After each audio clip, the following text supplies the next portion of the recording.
ለዜጎች የሚሰጡ ልዩ ልዩ አገልግሎቶች ትክክለኛ የማንነት መረጃን መነሻ ያደረጉ እንዲሆኑ የፋይዳ መታወቂያ ድርሻ የላቀ ነው። በደቡብ ኢትዮጵያ ክልል ከአገልግሎቶች መካከል የማህበረሰብ ጤና መድን አገልግሎትን ከፋይዳ መታወቂያ ጋር በማስተሳሰር ለሚሰራው ስራ ሙሉ ተግባራዊነት ከጤና ባለሙያዎችና ከሌሎች ባለድርሻ አካላት ጋር እየሰራ ስለመሆኑ በኢትዮጵያ ጤና መድን አገልግሎት የአርባ ምንጭ ቅርንጫፍ ጽህፈት ቤት ስራ አስኪያጅ አቶ ጬንቻ መሎ ይገልጻሉ። አጠቃላይ የማህበረሰብ አቀፍ ጤና መድን አባል የሆኑ አባላትን ተጠቃሚዎችን የፋይዳ መታወቂያ ባለቤት መሆን አለባቸው። ዲጂታል አይዲ እንደ ሀገር እየተሰራበት ነው። ሁሉም የፋይዳ መታወቂያ ባለቤት መሆን አለበት ወይም 100% የፋይዳ መታወቂያ ተደራሽነት ሊኖር ይገባል ተብሎ እየተሰራ ስለሆነ አሁን በክልላችን የማህበረሰብ አቀፍ ጤና መድን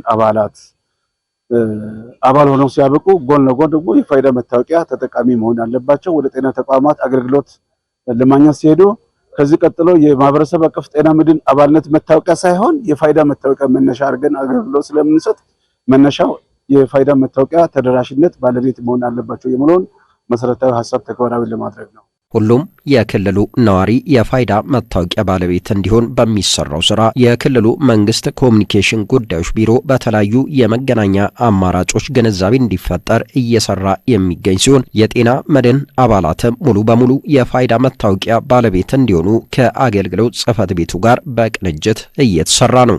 የመንግስት ኮሚኒኬሽን እና የጤና ተቋማት በመቀናጀት ለማህበረሰብ አቀፍ ጤና መድን ተጠቃሚዎች ሁሉም የዲጂታል ፋይዳ መታወቂያ ተጠቃሚ እንዲሆኑ የሚዲያና ኮሚኒኬሽን ዘርፉ ይህንን ተግባር ለማሳለጥና ውጤታማ ለማድረግ ከዚህ ቀደምም በክልላችን በምክትል ርዕሰ መስተዳድር መሪነት ይሄ ዘርፍ ትኩረት ተሰጥቶ እየተሰራ ያለ ነው።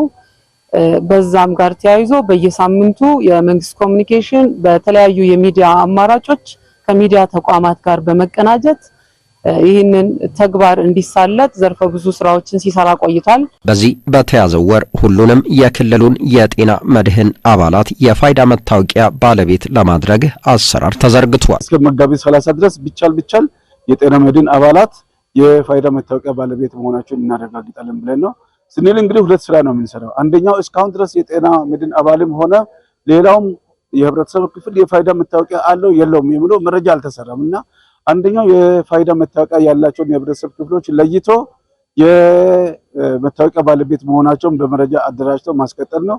ያ ደግሞ የሌላቸው በቅርብ ጊዜ ፋይዳ መታወቂያ አውጥተው አገልግሎቱን ማግኘት የሚችልበት ሁኔታ ማሳለጥ። ይህንን ለማሳካት የኢትዮጵያ ጤና መድን አገልግሎት የአርባ ምንጭ ቅርንጫፍ ከጤና ባለሙያዎችና አስተባባሪዎች ጋር የጋራ ምክክር አድርጓል። የምክክሩ ተሳታፊዎችም ሁሉም የፋይዳ መታወቂያ ባለቤት መሆኑ የሚስተዋሉ የትክክለኛ መረጃ ክፍተቶችን በመሙላት ተገቢውን አገልግሎት ለመስጠት ስለሚያግዙ ለተግባራዊነቱ የበኩላቸውን እንደሚወጡ ነው የተናገሩት።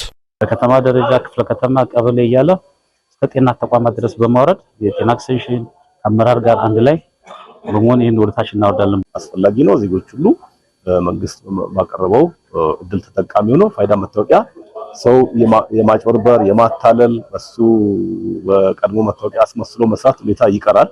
ስለዚህ በአግባቡ እንዲታከሙ እንዲጠቀሙ ይረዳል። ምንም ነው ፋይዳ መታወቂያ ማንነትን የሚገልጽ ነው። አንድ ሰው የራሱ ሆነ ማንነትን የሚገልጽ መታወቂያ ይዞ ጤና ተቋም ይመጣል።